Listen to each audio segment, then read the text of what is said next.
Kak.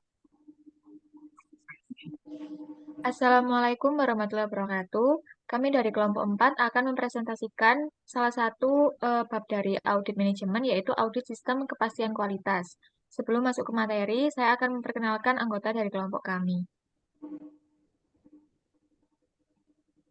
Untuk yang pertama, saya sendiri, Anissa Kansania, kemudian Azara Fitri Islamia, kemudian ada Ine Alfia Rahma, dan juga Naufa Hilmi.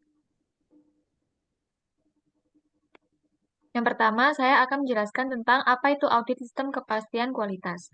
Audit sistem kepastian kualitas merupakan proses sistematis, mandiri, dan terdokumentasi untuk memperoleh bukti objektif dan menilainya secara objektif untuk menentukan sejauh mana kriteria audit telah terpenuhi. Selain itu, untuk menilai aktivitas, praktik, atau kebijakan perusahaan untuk menentukan apakah perusahaan memiliki kemampuan untuk memenuhi standar kualitas yang telah ditetapkan dalam operasinya. Kemudian untuk proses audit sistem kepastian kualitas sendiri ada empat, yaitu yang pertama perencanaan audit. Pada tahap ini, auditor melakukan identifikasi terhadap tujuan atau sasaran organisasi. Pertanyaan yang dapat diajukan untuk mengidentifikasi yaitu dengan menggunakan pertanyaan dengan model 5W plus 1H. Kemudian auditor menetapkan ukuran kinerja dengan cara menyusun rencana audit yang efektif, kemudian menentukan tujuan audit dan mengidentifikasi risiko dan tantangan. Auditor juga menentukan anggota tim yang akan melaksanakan audit sistem kepastian kualitas. Kemudian proses yang kedua yaitu pelaksanaan audit. Diawali dengan suatu pertemuan pendahuluan, auditor dengan berbagai pihak yang berwenang untuk membahas tentang ruang lingkup audit dan rancangan kertas kerja audit atau KKA. Diawali dengan memeriksa proses, produk, atau sistem. Kemudian yang ketiga yaitu mempelajari hasil audit. Laporan hasil audit yang disampaikan auditor memuat kesimpulan hasil audit yang didukung bukti temuan audit dan rekomendasi yang diberikan untuk peningkatan hal yang masih perlu dilakukan perbaikan.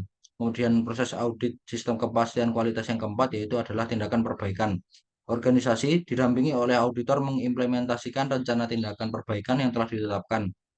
Hal ini memastikan bahwa rekomendasi dan kesimpulan yang dibuat oleh auditor didukung dengan rencana tindakan perbaikan oleh pihak terkait. Next. Selanjutnya yaitu ruang lingkup fungsi sistem kepastian kualitas. Ruang lingkup fungsi sistem kepastian ini mencangkup perencanaan, pengendalian, pemeriksaan, perbaikan, jaminan kualitas, manajemen risiko, dan pelatihan personel. Ruang lingkup ini dapat berbeda-beda tergantung pada jenis produk atau layanan yang diberikan dan persyaratan kualitas yang berlaku. Untuk selanjutnya yaitu ada tujuan audit sistem kepastian kualitas. Untuk memastikan bahwa suatu organisasi atau sistem telah memenuhi standar kualitas yang ditetapkan, audit sistem kepastian kualitas biasanya terkait dengan praktik-praktik manajemen kualitas dalam sebuah organisasi dan dapat mencakup berbagai aspek, termasuk ISO 9001 atau sistem manajemen kualitas atau standar kualitas industri lainnya. Adapun di sini beberapa tujuannya, yaitu yang pertama memastikan kepatuhan, memastikan efektivitas sistem, mengidentifikasi ketidaksesuaian, meningkatkan keamanan, memastikan keamanan produk atau layanan, meningkatkan kepercayaan pelanggan, mendukung peningkatan berkelanjutan, dan yang terakhir yaitu meningkatkan efisiensi operasional. Untuk yang selanjutnya adalah kemungkinan fraud yang terjadi. Untuk yang pertama ada pemalsuan dokumen. Ini dapat mencakup pengubahan catatan inspeksi, laporan pengujian, atau sertifikasi kualitas untuk menunjukkan hasil yang lebih baik daripada yang sebenarnya. Kemudian yang kedua ada pemalsuan bukti. Audit sistem kepastian kualitas sering melibatkan pengumpulan bukti fisik atau elektronik. Penipuan dapat terjadi jika organisasi atau individu terkait dengan audit memanipulasi atau memalsukan bukti-bukti ini. Kemudian yang ketiga ada pemalsuan perlengkapan. Seringkali melakukan tindakan pemalsuan pada peralatan atau produk yang diinspeksi, seperti mengganti suku cadang yang cacat dengan suku cadang yang berfungsi untuk memodifikasi produk untuk menghindari penemuan cacat.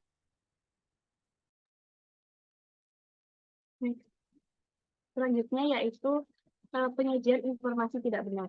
Ini dapat melibatkan memberikan data palsu atau menghilangkan bukti masalah kualitas yang sebenarnya. Selanjutnya yaitu kolusi antar pihak. Ini tuh mencakup pemberian suapan atau tekanan kepada auditor untuk mengabaikan atau tidak melaporkan masalah kualitas yang sebenarnya. Dan selanjutnya yaitu penyelewengan dana. yaitu menggunakan dana yang seharusnya digunakan untuk memperbaiki masalah kualitas untuk tujuan lain seperti penghematan biaya atau keuntungan pribadi.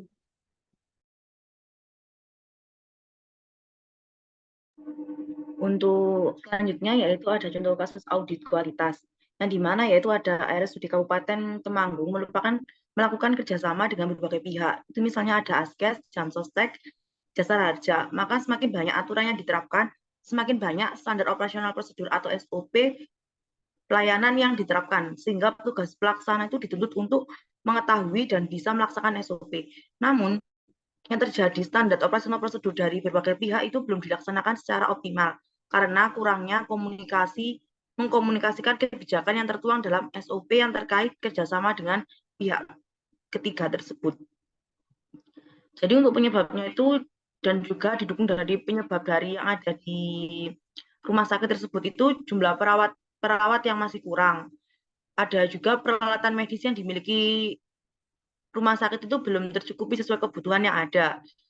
Yang ketiga yaitu ada beberapa sarana yang diberikan oleh rumah sakit itu belum maksimal, seperti kurangnya tempat tidur bagi pasien.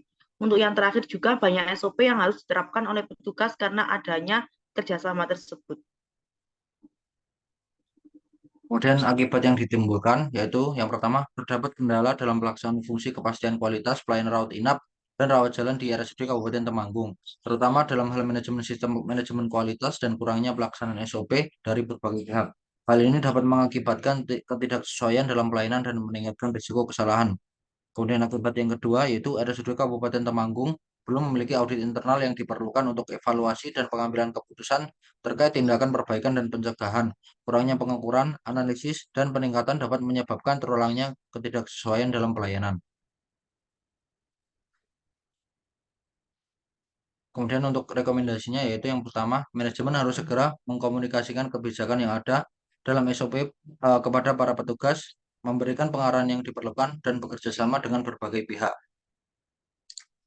Kemudian yang kedua yaitu perlu adanya penambahan perlengkapan dan fasilitas di RSUD Kabupaten Temanggung, misalnya alat kedokteran yang canggih dan memadai untuk menunjang pelayanan medik, kamar dan tempat tidur, dan ruang pemeriksaan atau ruang pelayanan.